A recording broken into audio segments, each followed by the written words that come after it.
Hey, what's up, guys? Welcome back to another Playbook Podcast episode. We're here back with another great episode. Thank you guys for all your love and support on our channels and on the Spotlight Studio. You got us to 214 subs.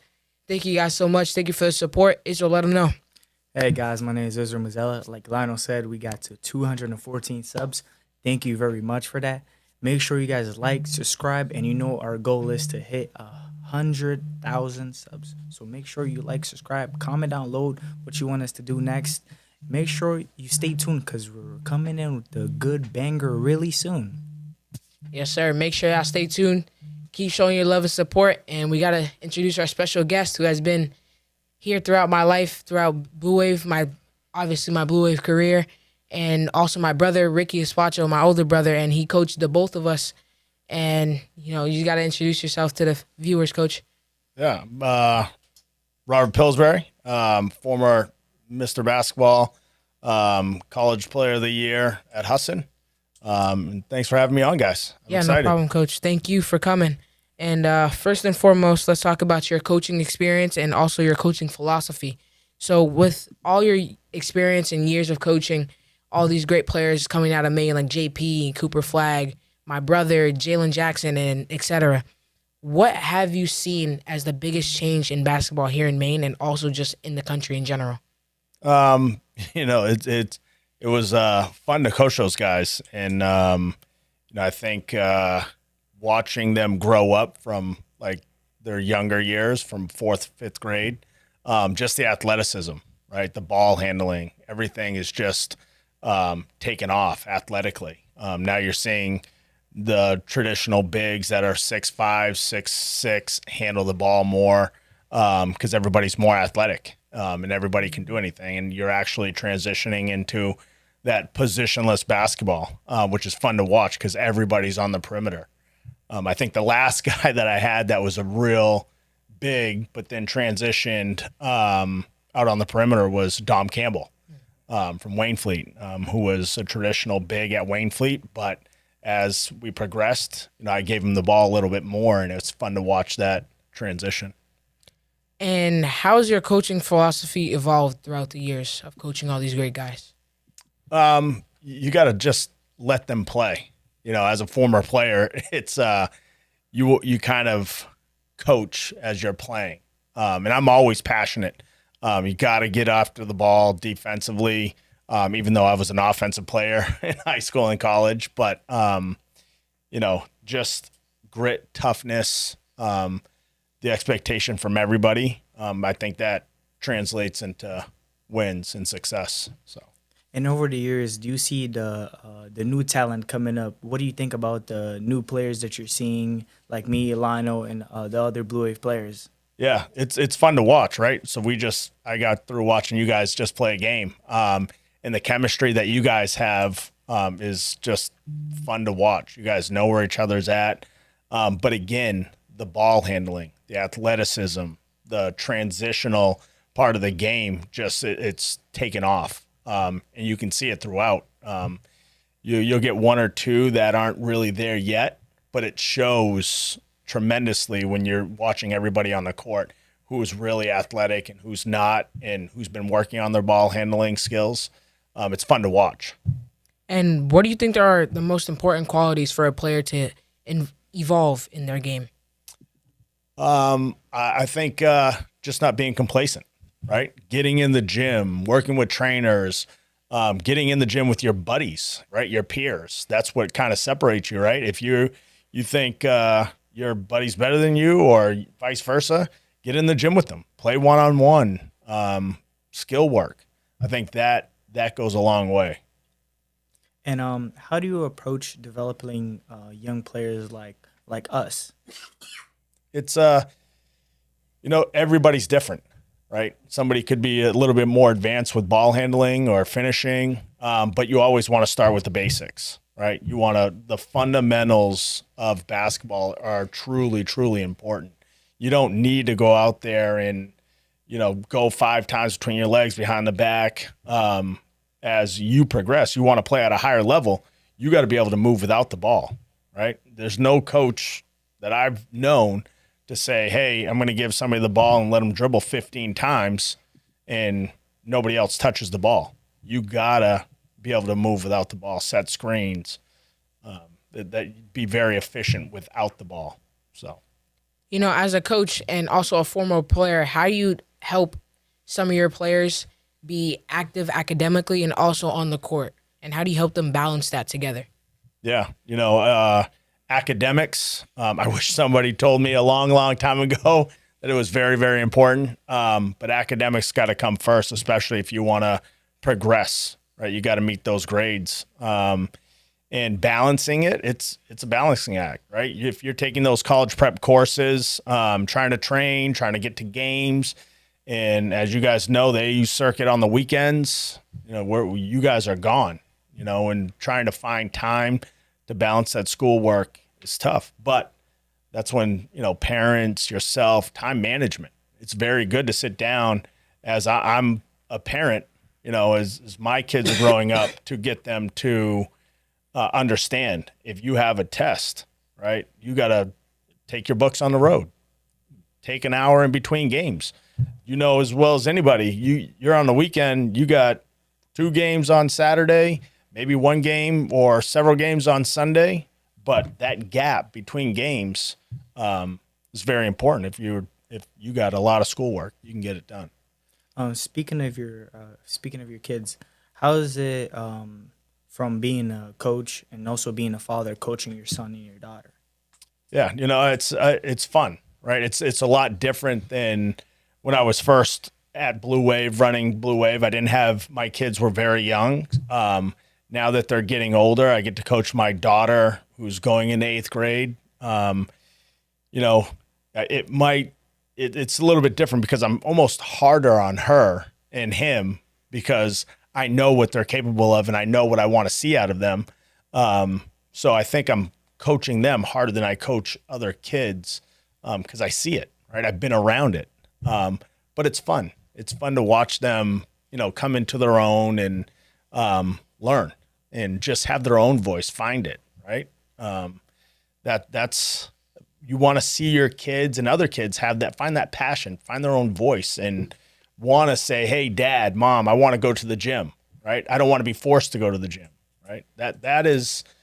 It's rewarding as just being in this sport and being around it for so long. It's really fun to watch. And how do you help players transition from high school into college or the next level if they ever make it past college from D1, D2, D3 into the league or Europe League? Yeah, it's so everybody, there's I think 20 Division III schools in Maine alone, if not close. And you gotta find that kid that's in the gym that really wants it, right? Everybody says that they want it, but they got to put the time and the work and effort. If you're lucky enough to just play Division III basketball, you're in that 3%, right? Not a lot of people get to play beyond high school, let alone Division II, Division I. At that level, you got to meet SAT standards. You got to qualify in order to receive a scholarship or even walk-ons, right? If you're just a walk-on, you still got to meet all those requirements that everybody else does. You just don't get the financial help that comes along with that. But you have to play at Division III, even community college, whatever it is, you have to be a special talent and you got to be dedicated. If you're not in the gym working on your craft, you're going to be looking at yourself saying, what did I do wrong? Where I should have been putting in the work if I really want to play at this level. All right, oh yeah, you got it. Yeah. Can you tell us what was the most challenging part of being a coach and being a player in your high school career? Being a player, I would say if I were looking back at being a player, I wish I would have done more, right? My focus was just scoring. I was very good at it, but I think I could have, like I'm trying to teach the kids that I coach now, be more well-rounded, right? You might be able to score, but now get a couple steals, right? Get in the passing lane, evolve your game, I was mostly a scorer. And so I wish I would have told myself, if I could go back, rebound more, box out more, kind of those things. And that's what I try to challenge other kids with. Like this offseason, I have a really good up-and-coming 7th grade team. And I want to challenge my bigs to bring up the ball, dribble more, get out of your comfort zone. If you're so used to doing one thing, go rebound, go get past the ball, do other things that are uncomfortable for you so you feel what it's like now, so that when you're in a situation, you're comfortable at doing those things. That's the biggest thing that I would say. You know, I was wondering, as a coach, what was the biggest lesson you've learned throughout your entire coaching career and also as a player? You can't win them all. I think that is, you coach and you want to win every game. Even as a player, you wanted to win every game. And the lessons you take away from both winning and losing, right? Because you could win a game, but learn so much from it. And so at those times, you reflect, you just get better. And sometimes it's, you could win, but it's like, all right, these guys really think that they're in a place where they're above everybody else. And even me, when I was playing, we were in close games where, it could have went either way. We could have learned from it. But I think losing is not always a bad thing. And let's talk about a little bit about my brother and him playing with you as a player on your team. How was it like coaching my brother back in high school? It was good. Ricky was awesome. Great attitude. Always helped his teammates out. Was always in the gym. And he was another one that was really working on his craft. He had a lot of drive, and I think the opportunity for him, he should have gotten an opportunity. But I think it just, for some reason, just passed him over. But he was on that radar. He could have played Division III basketball. I think he ended up playing a little bit at USM. But he was another kid that you look at and say, this kid can play, right? Because he was always working on his game.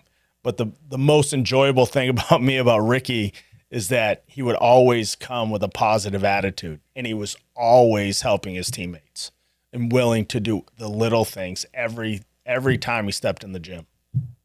And how does it feel coaching Ricky's brother, Lionel?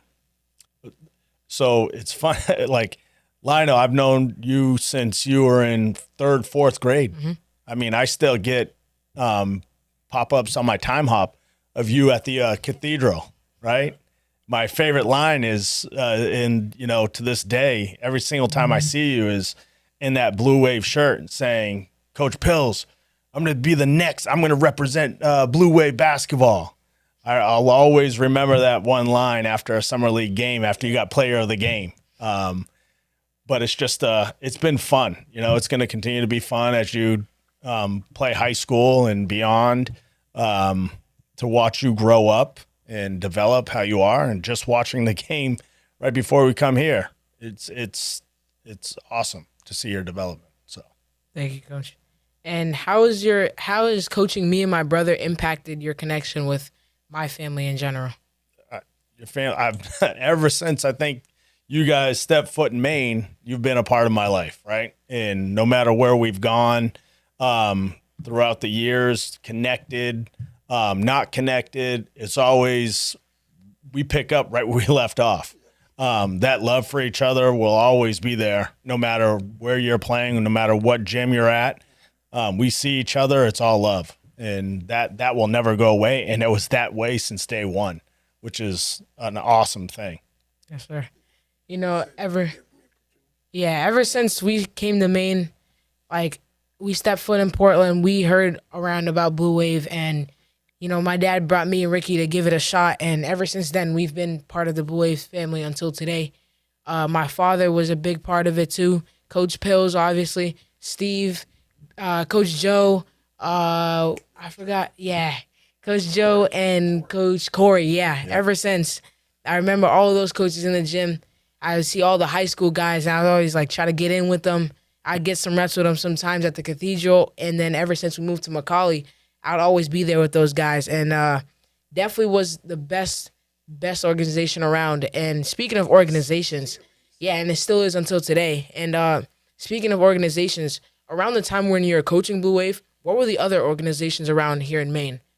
Yeah, they had Maine Elite Basketball. They had Thunder, Black Bear North. They had a couple of other smaller programs, but nothing really, really big. Nowadays, you see there's, I think, 30 clubs within Maine, which is, it gets a little watered down with teams, but it's good. Everybody's playing basketball. Nothing wrong with that. Yes. Coach, I know you coached Cooper Flag. Do you know what was his decision for leaving Blue Wave?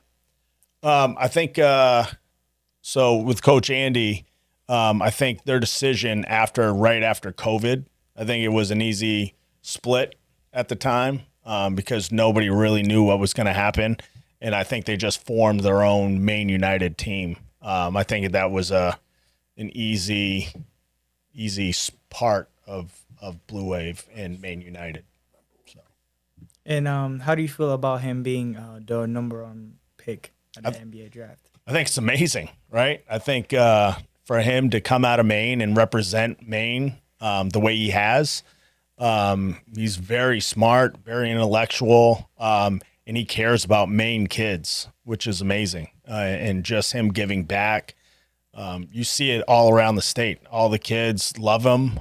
They want to be like him, including my kids. I'll plug my daughter again. I think every TikTok post she has is of Cooper Flag. We got a dog. Our dog name is Cooper. So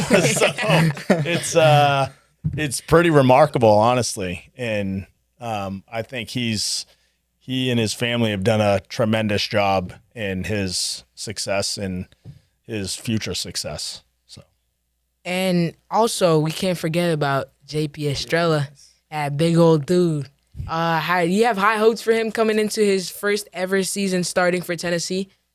Yeah. I mean, JP, again, I think he was with me since 5th, 6th grade. And again, I go back to Time Hop and I see them and watching JP just go from 5'8" to 6'2" to 6'8" to 7 foot is pretty remarkable. And I have to plug in Colby Emmons. He was one of the first people that said, "Hey, Pills, he's going to be like 7 foot. Like he's going to be that guy." And to just watch him transform his body. I mean, recently I've seen pictures of him and he's putting on that muscle mass. I mean, he's ready to, I think, have a breakout season for Tennessee. And it's nothing but fun. I mean, how can this not be fun watching, Dom, JP, Cooper, even like Cash McClure, right, at Bentley. You see highlights of him. Mm-hmm. It's very, very fun to watch. Yeah, you've throughout the Blue Wave, like throughout my time at Blue Wave, I've seen so many great players like Tehran. We got Daryl, who also played with Ricky, Ben O'Neck. You got a lot of guys, like a whole lot, and all those guys were able to make a statement and make it to D3 or college or JUCO, wherever they were able to make it to, and definitely they've made a statement here at Blue Wave. But what was your decision for leaving Blue Wave for a short period of time? Yeah, I think when COVID hit, I think that put it all into perspective as far as like youth sports in general, right? As far as your full-time job, when you don't have youth sports, you got to go to your education. That's why it's so important to hit the books, right? You got to fall back on normalcy as far as like what we call regular jobs, instead of depending on what your passion is, I would say. right? It's not a very easy one to step away, but it was the right one at the time that it had happened. And since we were talking about big players out of Maine, who do you think is the new new big player in Maine right now? Yeah, it's a good question. I think they got a lot of good kids up north. One kid that comes to mind is that Ollie Higgins kid. You know, everybody's talking about him right now. There's another kid I think that might be injured from Coney that everybody's talking about. Yeah. You know, there's Kevin Reed's son is very good for that Maine Gym Rats team. Yeah. But you see that, I mean, with today's game, right? Everybody's athleticism, going out, getting in front of all these, going to these big tournaments. You know, it only takes one game, you know, and then the next day just changes, right? You have one big game in front of the right people and your game changes, right? So it's fun. It's those are the names that pop out right now, but could be others. And, you know, Ricky, he's been talking a whole lot, and he's been saying that, back in high school, I could cook you and Israel combined. And, you know, I was wondering if you could be like a testimony and just let us know if Ricky was really like that or not back in high school. I tell you right now, Ricky, 1-on-1, maybe even 1-on-2 could probably beat you both. I mean, he had, I mean, he was big, bulky, and he could take you to the basket. And I've seen him. I saw many games where he caught fire behind the arc too. So, I mean, you guys might give him a little run for his money, but I think Ricky might be able to get you guys right now. Maybe. We'll see. He's been talking a whole lot, so we might have to pull up on him and cook him real quick. But, yeah, definitely. Me and Ricky have been always having that little head-to-head competition ever since we were younger, always fighting every day, even until today. You can ask Israel. I be rage baiting him like crazy every time when he's in his room. But, yeah, definitely. Yeah, I got all love for my brother, but I could still cook him anyway. Even when I was in 5th grade, I could still cook him. But we got to talk about, you know, Blue Wave and your goals as a coach and also as an organization. What is the mission of Blue Wave, and how do the Blue Wave organization work to achieve that? Yeah, you know, I'm very excited to be back at Blue Wave. Dylan, over the past year, has done a great job of holding it down. Steve, you know, those two, with a little bit of the coaching staff that he had, very good hands. I'm looking forward to, you know, helping Dylan. You know, I've done it for so long, just helping him through the weeds and getting his up-and-coming teams that he has in the right position to be successful as they transition into high school, getting to the right tournaments, and really just his right-hand man, if anything that he needs, in guiding him.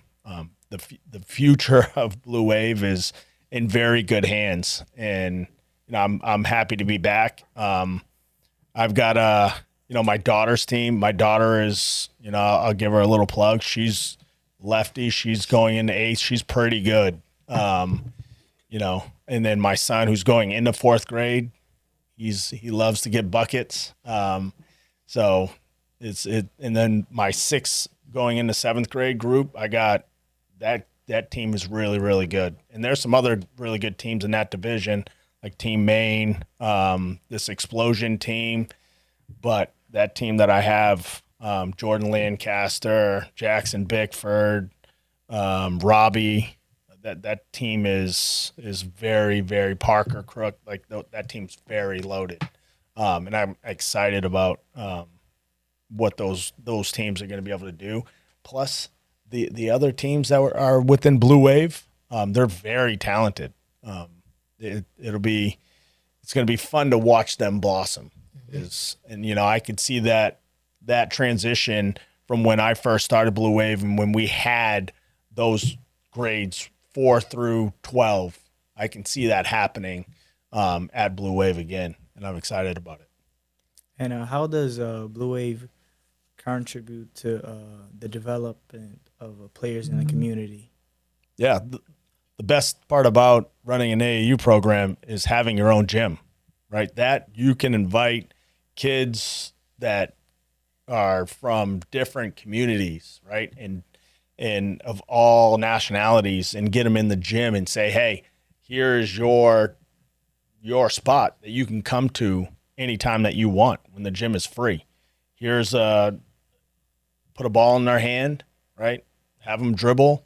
I think that is a huge key in the success of Blue Wave, but also giving back to the community, right? Having another source besides like the Boys and Girls Club, which when I first came to Maine, the Boys and Girls Club for me was a huge part of my basketball success, but also gave me another place to call home, if you would, right? So that's the same atmosphere that we want to have Blue Wave. Everybody's welcome. And what impact do you think Blue Wave has had on players, coaches, and the community involved? Oh, man. When I first started getting into this, it was all about obviously giving back. It's my passion. It's my love. And I wanted to help kids succeed, right? And I think I had over 15 kids receive basketball scholarships. That's huge, right? That's life-changing. Boys and girls, the girls, Sarah Talon, Tehran, Leighton Bickford, Wall, Dom, Jay, like those, that is the most rewarding thing, is to watch basically a kid get a free tuition, 4 years. What is it, a school, $250,000 paid for? That is, and not just that, but placing kids academically in the right school, right? I think that's the most rewarding. And I've had over 75 kids that I've personally touched and like coached throughout the years be placed in college basketball. So. And what were some initial challenges you faced with Blue Wave when Blue Wave started? Just getting in to the right tournaments, right? So it was one, in this game, you got to have connections, right? Coach, you have parents that have high expectations, and if you have kids like yourselves that have high aspirations, you want to be playing for coaches that have those college connections, right? Have been through it and done it. If you're not playing for the right coach that has the means to where you want to end up, then you're probably playing in the wrong program and for the wrong coach, right? And there are plenty of programs and different coaches and avenues of where whatever kids of all, ages and development, where they want to play or can be placed, right? They don't always have to play on that A team. But it was,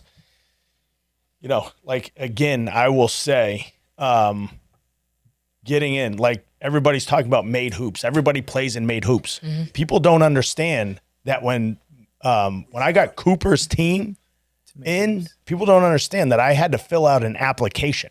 Like it wasn't just hey, I had to have people vouch for me, right? I had to fill in the resume that, at the time, Cooper Flagg's team in Blue Wave were beating, Coach Mouse's team of any, I forget, New England Players, which was a big program back then. And then they were beating the Spartans, who had Donovan Klingon, and they were beating all these teams. And nowadays you can just, fill out the registration, pay, and get in.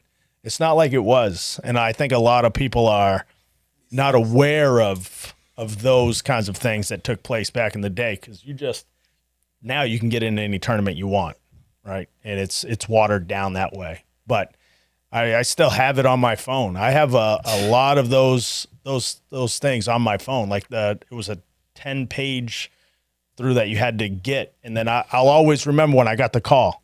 I had Dom Campbell at Holy Cross on a college visit, and Eric Hemford, who was running Made Hoops, called me and said, hey, Do you really have a good team? I think I've heard a couple of good things, but they vetted the process of teams that were in, even the B division, which Blue Wave was in the B division at the time, because they wanted to see how good the team really was.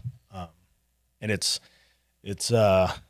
you gotta have the coaches that are vouching for you at that level.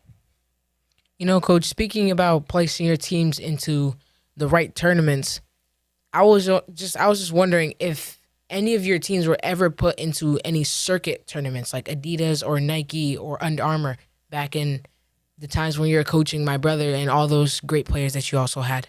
Yeah, so we did sign a deal with Adidas at the time.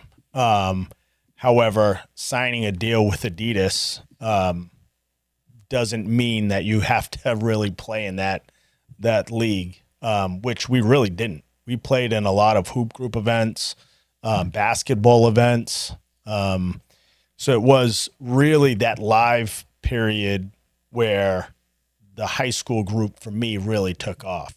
And the younger kids, and it's fun to go travel, right? It's fun. However, if you're traveling and you're playing in the wrong circuits, it's not worth it, right? You're just traveling to have fun. It's a vacation, right? It's a very expensive vacation too. So you got to travel to the right tournaments in the right circuits, right? And on top of that, you got to play on the right courts. Right, you could be like Spooky Nook. Everybody knows Spooky Nook, right? You get on court 30, you're like traveling 2 miles in the building, and nobody's there, right? Besides your parents. You go to Spooky Nook, you want to be on courts 1 through 8, right? Those are the main courts, right? Then you get down in the weeds. It gets dangerous, right? Yeah, those blue courts aren't the greatest. When we went there with Blue Wave, it was like the hoops were like. Yeah, we won like all the way through, and then we also went to the New York shootout, the upstate shootout for made hoops as well, and we won that too. Definitely a great experience. It's just the hoops and the courts weren't the greatest, but it was a fun time. We all were having team bonding and everything. Great, love it. Definitely a memory.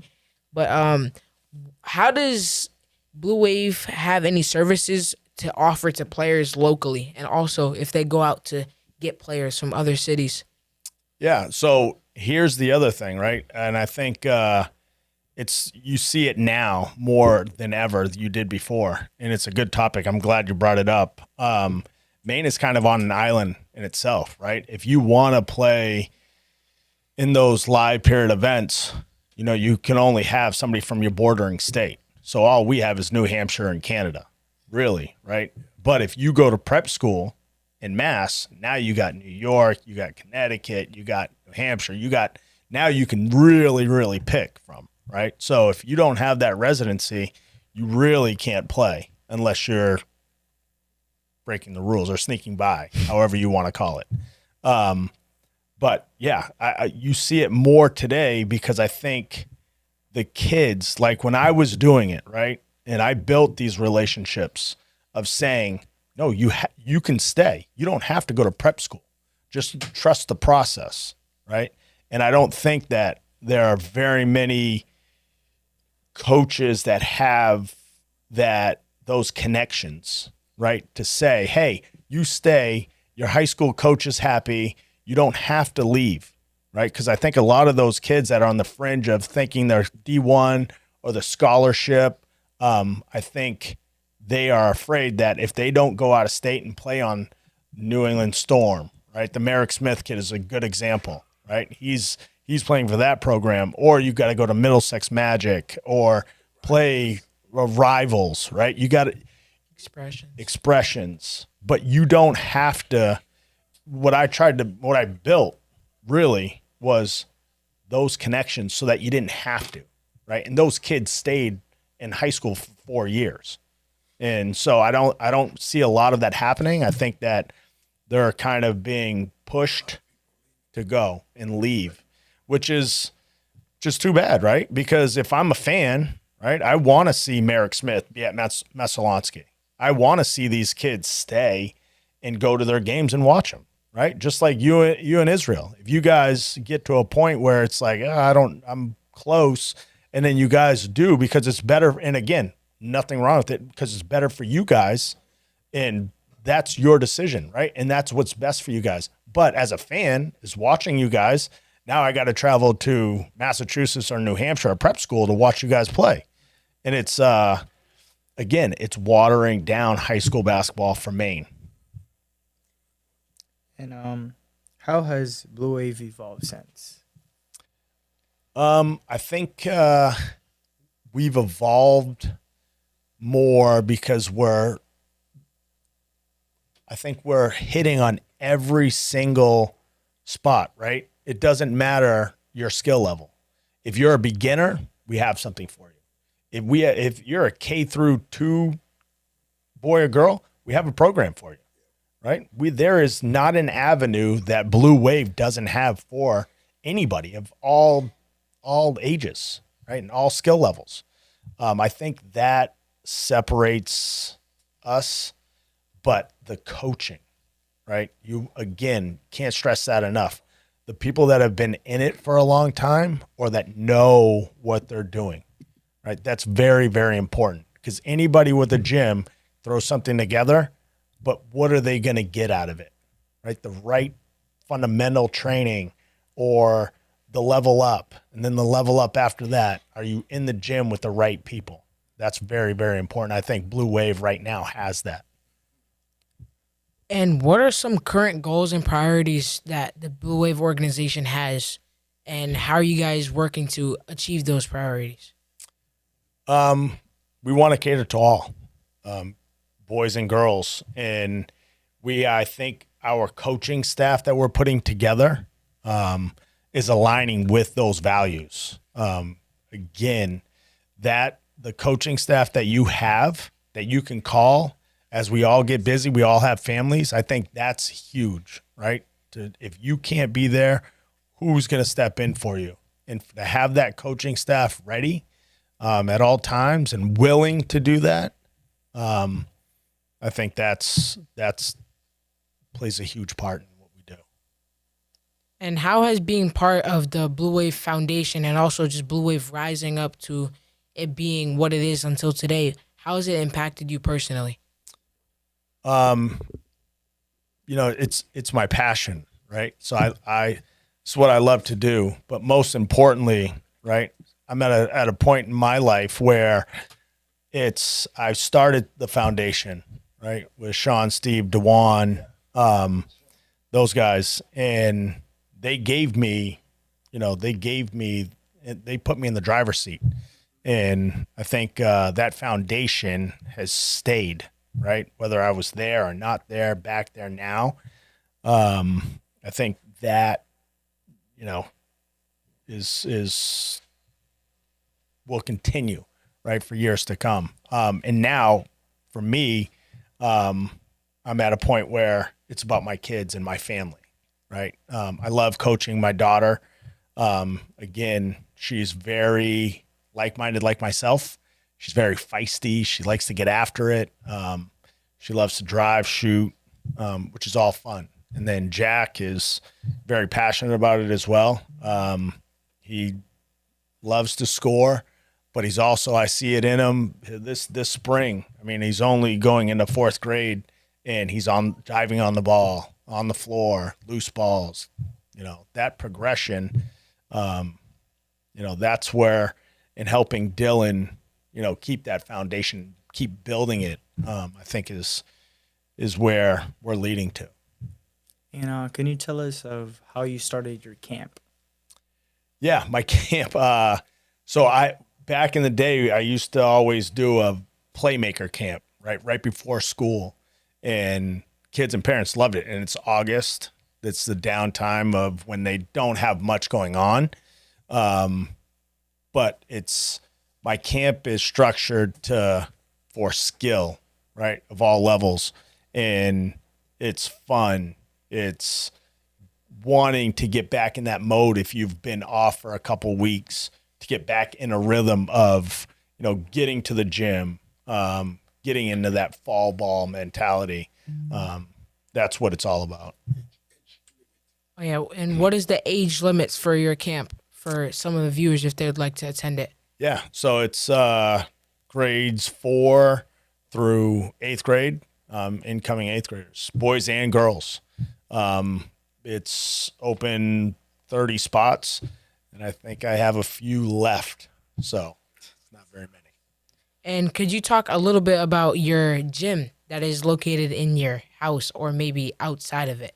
Can you just talk a little bit about it? Yeah, it's in my neighborhood. It's basically in my backyard. But my neighbor has been very gracious, and they have a turf. It's fenced in, a full court. Shout out to Ben Ferris. But they've been very generous of letting me use their court. Hey, that's great. Shout out to Ben Ferris. Shout out to Mr. Ben. And how do you hope the future holds for Blue Wave and its participants and all of its players and all of the athletes that will come through Blue Wave throughout the years? Yeah. Again, I want to get back to kids staying in Maine, feeling comfortable to, reach their goals, right? Of playing at a high level. I think it's pretty safe to say that, the middle school kids are going to stay, right? They're going to stay around unless they move for personal reasons. But at the high school level, I want to start building something up. Like I can tell you, Fritz at Black Bear North, we used to have, shout out to Fritz. But we used to have what we called Black Wave, right? We combined Black Bear North and Blue Wave. And you don't really see a lot of it now. Team Maine maybe, but then it's like, this is my player. No, this is this, and you don't have that trust, right? Fritz and I had the trust. Like I would give him Tehran, I'd give him all my players and felt comfortable saying, hey, yeah, even if Tehran played and somebody offered him, it was a Black Wave. It wasn't on my watch, his watch. It's at the end of the day, it's all about the kids. That's it. Right. At the end of the day, parents are their parent. The kids have parents, right? I'm not anybody's parent besides Isabella and Jack. That's it. I can't control, and nobody can control where people go, right? They all have to pay to play or on scholarship at different programs. So I can't force somebody to come. I can have a conversation, and at the end of the day, they choose, right? But I haven't really seen a lot of that, that team interaction besides when Fritz and I was really doing it at a high level. So hopefully building that back at Blue Wave, that trust, and just having the parents from afar see that, right, is very, very important. And they will soon know, right? Because if I'm involved with anything, I do it at a high level. And if a kid can play at a college level, I make the contact, right? I know these coaches. These coaches still reach out to me to this day about kids that are playing, right? So it's those connections that I have will always stay, right? But just having that trust and having parents and families see that, oh, all right, well, there is an avenue. There is a program that is like that, that's built like that. Because I can say it again. And if you are a kid that plays, and again, playing at college basketball, how important, I've already said it. You don't need to, go, if you want to go to Thomas, St. Joe's, Husson, right? One, you're lucky to play, but two, they're right in your backyard. Go to their camp. The coaches probably already know who you are and have seen you, right? So if you want to get out and experience it, right, you got to play for the right people that will bring college coaches to your games, right? That is so important because anybody can send an email. But if you haven't had a conversation and you don't build that trust, then any coach college coaches. I know one coach that coached at Wentworth. He would tell me, Pills, I get like 30 emails a day from parents and kids saying that they can play college basketball at Wentworth. And he would open maybe 5. But it was all about, all right, I'm going to get on the phone and call Coach Pills. right? All right, he got somebody from Blue Wave. All right, I got a call, right? So that part of it is very, very important. And Coach, can you give us a little breakdown about your organization that you also run? So it's just a spinoff. Our travel team in Scarborough, we had a little dispute of all the good players, right? They split them up into two teams. And so one year, the girls, my daughter's team, wanted to all the good girls wanted to play with each other. So that's the involvement of Hurricanes. And so when I first last fall came to Blue Wave, it was Blue Wave Hurricanes. And now we've just exited Hurricanes altogether, and I'm just back to Blue Wave, period. So All right, we got a couple player comparison questions to see if you really know ball. So we got to get you a quick test going. First one, we got Penny Hardaway or Tracy McGrady. Oh, man. I don't think a lot of people understand how good Penny Hardaway was. But Tracy is, oh, man. Oh, this is a tough one. I'm going to go Penny Hardaway. All right. And then second one, we got Shaq or Amari Stoudemire. I don't really, is Amari Stoudemire really a center, though? I don't know. I mean, he played it for a little bit. Yeah. At I just remember Phoenix Suns, I'm pretty sure. Yeah. Amari with the Phoenix Suns was, I guess he was a big. Yeah, he played kind of both. I got to go with Shaq. Yeah. I mean, come on. He can't stop Shaq. Mm-hmm. All right. Kyrie Irving or Allen Iverson? So just a little fun fact. So we were at the beach the other day, and me and Jack are sitting there, and then my wife and Isabella chimed in, but we went through because I didn't want to get in the water. I go, hey, let's go through our top 10, top 20 picks in who of all time. And it was Allen Iverson and Kyrie. But when I was growing up, it was Allen Iverson. But I love Kyrie. You can't take the ball from Kyrie. He gets anywhere. But I got to go with Allen Iverson. What about Kobe and Michael Jordan? Yeah, these are tough. I mean, my whole family went with Michael Jordan. I got to go with Michael Jordan. I love Kobe, but Michael Jordan's he's the GOAT. If anybody else says anything different, I mean, come on. What about Michael Jordan and LeBron? GOAT, LeBron James. I mean, longevity-wise and getting it done, I mean, I think LeBron has had a more, I would say, not successful, but successful at the same time, if you can say that, because he's been doing it for 20-plus years. Like, that in itself is amazing, right? But you can't – just imagine if Michael Jordan doesn't take a year off. They win 7, right? I mean – you can't, man. That's a tough one. I got to go with MJ. MJ, come on. All right, let's go. Jason Williams or Steve Nash? Steve Nash. I love Jason Williams is good, but Steve Nash is just. You talk about like yourself, right? He handles the ball. Steve Nash was 2-time MVP for a reason. Yeah, that's why I got game study on him almost every day. Oh, yeah. You got John Stockton or Pistol Pete Maravich? Come on. I mean, so I got to go. I mean, I love watching Pistol Pete, and the things that he did was amazing for his time. But growing up, it was always Utah and Chicago. So I got to go with John Stockton. Yes, sir. Magic Johnson or Stephen Curry? Oh, man. I'm going to go with Magic Johnson. All right, let's go. Steph Curry or Ray Allen?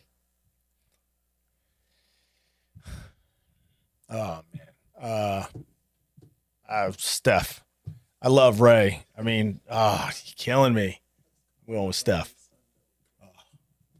Yeah, I thought about these ones. These are some clever ones. I got to keep using these, definitely. But what are your thoughts about LeBron playing with his son for, obviously, his second year, and also his middle child Bryce is coming up after 1 year from Arizona. Do you think he's gonna stay until he's like around 45 to play with both of his kids? Yeah, I think it's possible, right? LeBron is still in great shape. There's no big injury that he's had, so if he gets the opportunity to play with Bronny and Price, absolutely. Imagine that. That'd be crazy. If that happens, he's a GOAT, right? Because he's going to be sticking around. He's going to be like 46. Come on. If he's 46 and still dropping 20, cut it out. I mean, that's crazy. But, yeah, that would be amazing. And would you shout out to anybody out there? Shout out to my daughter, Isabella. Love her. Want to see that passion continue with her. Shout out to Dylan. Shout out to Blue Wave. Shout out to you guys. Love you guys. Thank you, Coach. Don't forget shout to out, little boy shout Jack. out to Jack. Almost forgot Oh, Jack. Hey, he man, doesn't Jack, have- he man, doesn't your have father an hating on Instagram you, yet. bro. Your father hating on you, Jack. But lastly, shout out to my family, my whole family, right? And that includes my wife, and for allowing me to continue to do what I love to do, because it takes a village. So, yeah. Yes, sir. Shout out to you, obviously. Thank you for coming on to this podcast episode. Definitely great episode today. Had a lot of basketball talk. Great information for some of the viewers that would like to learn anything that we talked about. And definitely like, subscribe, show some love. If you like to come back, just let us know. Absolutely. And obviously, our viewers, let us know if you want to come on. Text us on Instagram. You can drop a comment on YouTube. You can add both of us on Snapchat. You already know it's our names. Just hit us up, and we'll respond immediately. Thank you guys for showing some love. And God bless. Israel, let them know. Shout out to Lionel. Shout out to Uncle. Shout out to you. And shout out to all our family. Shout out to all the subscribers. Shout out to everybody. Shout out to the Blue family. Shout out to the Rivals Nations. And shout out to Coach Tig. Shout out to Black Bear North. Shout out to everybody in Maine. Yes, sir. Hey, make sure you show up for Slam Ball. Slam Ball. It's about to be August. Oh, Summer Slam. August Slam 5th. ball. Make sure. Slam ball, that would be great. I always want to play slam ball on the trampolines. Come on. Heck yeah. Who doesn't want that it? does look fun, though. Summer Slam, guys. Make sure you show out. Make sure you pop out. It's about to be a lot of fun. Yes, sir. And we got Ink and Link. we got Ink. Shout out to Ink. Matter of fact, we finna go to Ink. What's it called? The Shoe City Classic up in Lynn, and we finna ball out with one of the best, all the best players from New England on a one team, and we just gotta show out. We're gonna have a whole lot of fun, Rising Stars, and we also got the Results Basketball Select Camp coming up too on August 6th. All the players that are gonna be there, be ready. We got Big Time Hoop Camp also. Everybody just show up and show out. Hope you guys have a lot of fun. Stay blessed. Keep praying. Have a wonderful day. And we'll catch you guys next episode. Peace. Follow wherever. Just follow. They can subscribe. You know what I'm saying? 100K subs.